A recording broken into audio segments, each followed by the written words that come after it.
សូមជម្រាបសួរពុកម៉ែបងប្អូនទាំងអស់គ្នាតែអារម្មណ៍ទៀតហើយថ្ងៃនេះកូនបើមកធ្វើស៊ុបញ៉ាំម្ដងអញ្ចឹងមួយថ្ងៃនេះកូនបើហាក់ដូចជាអត់សូវចេញវីដេអូឲ្យពុកម៉ែបងប្អូនទស្សនាច្រើនអញ្ចឹងណាដោយសារតែរវល់អញ្ចឹងឥឡូវបងប្អូនអារម្មណ៍ពុកម៉ែបងប្អូនមកតាមដានទស្សនារបៀបធ្វើស៊ុបផាន់កូនបើដូចទៅអញ្ចឹងគ្រឿងផ្សំផាន់កូនបើគឺដូចតែស៊ុបគេទូទៅដែរទេពុកម៉ែបងប្អូនមានឆ្អឹងគោមានបន្លែរបស់យើងមានស្ពៃបូកគោការ៉ុតឆៃថាវអីចឹងណាបងម៉ែបងប្អូនចាមានខ្ទឹមមានគល់ល្ខៃមានម្ទេសអីស្ករប៊ីចេងធម្មតាចឹងទៅអញ្ចឹងឥឡូវនេះយើងចាប់ផ្ដើមដាក់ឆ្នាំងរបស់យើងធ្វើការដាក់ខ្លាញ់ដើម្បីបំពងខ្ទឹមរបស់យើងចឹងណាបើសិនជាពុកម៉ែបងប្អូនសម្រាប់ម្ទេសបើសិនជានេះពុកម៉ែបងប្អូនយកទៅដុតក៏ឈ្ងុយដែរហើយយើងមកលេងគ្រឿងចេះក៏បានដែរនិយាយរួមទៅគឺរបៀបធ្វើផ្សេងគ្នាខុសពីគ្នាអញ្ចឹងណាប៉ុន្តែបើថារសជាតិវិញវាបែបបន់តែមួយទេណាពុកម៉ែបងប្អូនអញ្ចឹងឥឡូវនេះយើងចាប់ដើមធ្វើការបំពងខ្ទឹមរបស់យើងទៅប៉ុន្តែដោយសារតែ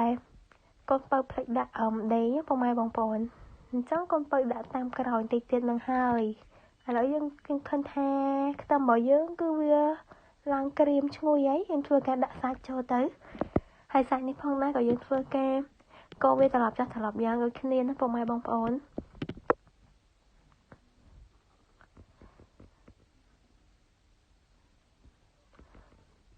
ដល់ពីយើងមែនកូរត្រឡប់វាបានបន្តិចហើយយើងធ្វើការដាក់គ្រឿងរបស់យើងចូលមានស្លឹកក្រូចស្លឹកអីហ្នឹងពុកម៉ែបងប្អូនដាក់ទៅដេងតែបច្ចៈណាពុកម៉ែបងប្អូនអាចធ្វើការកូរជាមួយនឹងខ្ទឹមសរបស់យើងឲ្យហើយហ្មងទៅគឺស្រួលជាងហើយចេញក្លិនឈ្ងុយបានច្រើនជាងទៀតអញ្ចឹងបន្ទាប់ពីយើងបានកូរត្រឡប់វារួចរាល់ជាមួយនឹងគ្រឿងជាមួយនឹងសាច់អស់ហើយយើងធ្វើការរំងាស់ជាមួយនឹងទឹករបស់យើងដាក់មកល្មមកុំច្រើនហៀហូរពេកពុកម៉ែបងប្អូនដើម្បីងាយស្រួលក្នុងការរំងាស់ទៅវារៀងខាស់ទឹកហើយអញ្ចឹងវាបានពុះហើយយើងធ្វើការដាក់គ្រឿងស្ករប៊ីចេងគ្រឿងទេសរបស់យើងហ្នឹងពុកម៉ែបងប្អូនដាក់តាមចំណង់ចំណូលចិត្តទៅបើពុកម៉ែបងប្អូនចង់ប្រៃដាក់អំបិលរឿងច្រើនម្សៅស៊ុបរឿងច្រើនអញ្ចឹងទៅរឿងផ្អែមដាក់ស្កររៀងច្រើនអញ្ចឹងណាពុកម៉ែបងប្អូនអញ្ចឹងយើងធ្វើការដាក់គ្រឿងទេសរបស់យើងទៅឲ្យបានសព្វគ្រប់សព្វមុខទៅមានស្ករប៊ីចេងអំបិលម្សៅស៊ុបទឹកត្រីអីចឹងណាពុកម៉ែបងប្អូនអធិស្ឋានពុកម៉ែបងប្អូនផងដែរកូនបើរៀងស្អកតិចដោយសារកូនបើរៀងឈឺផ្ដាសាយចឹងណាពុកម៉ែបងប្អូនបើថានិយាយទៅអត់ចង់លឺសលេងអត់ចង់អីក៏សូមអធិស្ឋានផងដែរអញ្ចឹងយើងធ្វើការដាក់ដលងប្រាំងរបស់យើងចូលទៅបើសិនជាអាចក៏យើងដាក់ការ៉ុតដាក់ចេញថាចូលតែមួយឲ្យហើយទៅបើស្អាតតែវាជាប្រភេទបន្លែ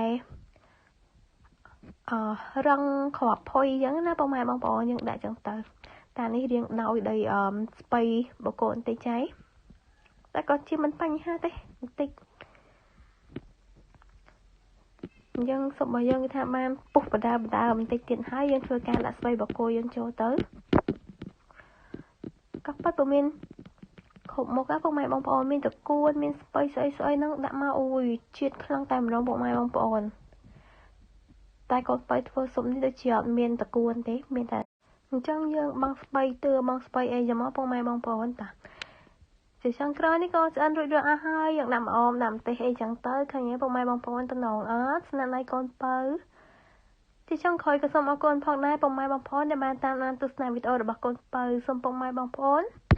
ជួយធ្វើការចុច like subscribe និងអ្នករូបសញ្ញាកណ្ដឹងឲ្យកូនបើផងណាដើម្បីបានកូនបើធ្វើវីដេអូថ្មីជាច្រើនទៀតសូមអរគុណ